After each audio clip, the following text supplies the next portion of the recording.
These right here are Hardrace engine mounts for your Honda S2000. They fit the 2000 to 2009 Honda S2000s. So they fit AP1 and AP2 models.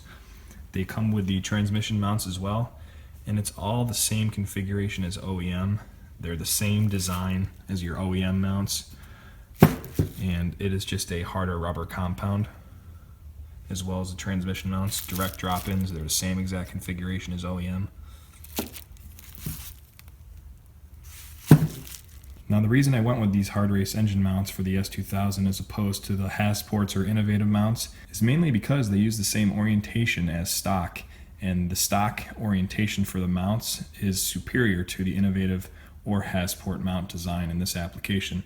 For the stock mount configuration, you have the entire weight of the motor and transmission being put through these two mounts, and with these style mounts it compresses the rubber like that. And with the Hasport or innovative mounts, it's the total 90-degree configuration where you have a sleeve going through like that, and the entire weight of the motor is being pressed through those two sleeves, which deforms the polyurethane over time. And even if you get the 94A durometer or the 62A durometer, they're going to deform over time because you have the entire weight of your engine and transmission deforming the polyurethane. As far as setup goes, just make sure you got the car jacked up on jack stands, and you also have your jack supporting underneath the oil pan of the motor to keep it level so the motor doesn't drop to one side when you take one of the mounts out. So just got the passenger side motor mount out. Easiest way to get it out is to take the 4 bolts out of the block itself. They're 14mm head bolts. Those come out really easy. And then there's 2 19mm bolts that thread onto this that you can see underneath the subframe. Here's another comparison of the two mounts side by side. On the right is the stock mount. On the left is the new Hardrace. As you can see, they're pretty much the same in design. It's just the Hardrace mount has hardened rubber as opposed to the oil-filled soft rubber stock mount. Alright, so I've already done the passenger side. This here's the driver's side. It's virtually the same exact setup as the passenger side. Both mounts are actually the exact same mounts. So you got to take out these 2 bolts right here. This is the bottom of the mount. Those are 17mm heads, and as well as there are 4 of those bolts. They're 14mm heads.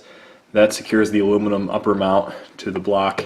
So the easiest way to do this is take out those 4 bolts, as well as these 2 17mm nuts here on the bottom of the subframe.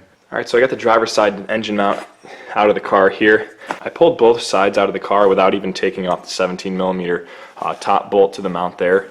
I leave it all attached. Just take the 4 bolts out of these, and then the 2 out of the bottom, and work it out.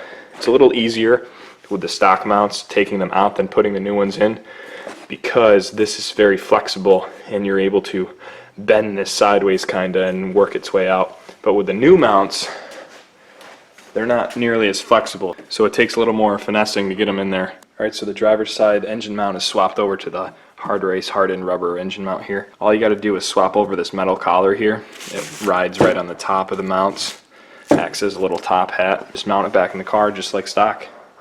The transmission brackets have been super easy so far. All you got to do is drop the transmission brace a little bit, take the 2 bolts out of the one side that have a 14mm head, and then you can get to the transmission mounts very easily. They have a 12mm head bolt on each side, and they should break free really nicely.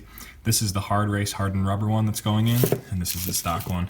Again, you can't even really tell a difference between the two. The only difference I really notice is, of course, this one is of a harder rubber substance, and the ends of the threaded bolt on this are chamfered on each end, and the Hardrace ones. But that's really the only noticeable difference I see with them.